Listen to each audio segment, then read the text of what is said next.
Tesla 2026 Q1 earnings call questions. Tesla is set to hold its earnings call for the first quarter of 2026 on Wednesday, and there are a lot of interesting things that are swirling around in terms of speculation from investors, with the company's executives, including CEO Elon Musk, answering a handful of questions that investors submit through the Say platform. Fans want to know a lot of things about a lot of things. These 5 questions come from retail investors who are normal, everyday shareholders. When will we have the Optimus V3 reveal? When will Optimus production start, since we ended the Model S and Model X production earlier than mid-year? What's the expected Optimus production rate exiting this year? What are the initial targeted skills? What milestones are you targeting for unsupervised FSD and robotaxi expansion beyond Austin this year?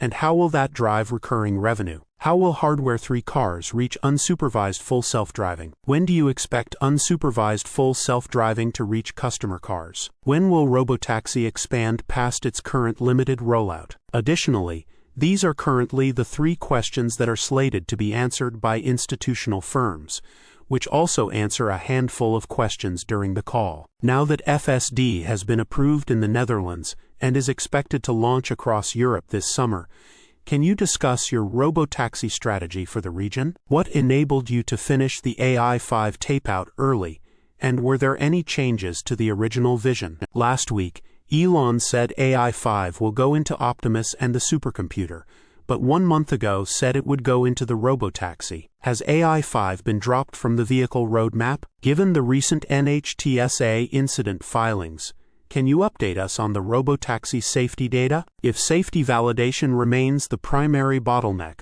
why not deploy thousands of vehicles to accelerate the removal of the safety driver? The questions range through every current Tesla project, including FSD expansion and Optimus. However, many of the answers we will get will likely be repetitive answers we've heard in the past. This is especially pertinent when the questions about when unsupervised FSD will reach customer cars. We know Musk will say that it will happen this year. Is Tesla capable of that? Maybe, but a more transparent answer that is more revealing of a true timeline would be appreciated. Hardware 3 owners are anxiously awaiting the arrival of FSD V14 Lite, which was promised to them last year, for a release sometime this year. The earnings call is set to take place on Wednesday at market close. Source: reposted and summarized from Joey Klender at teslarati.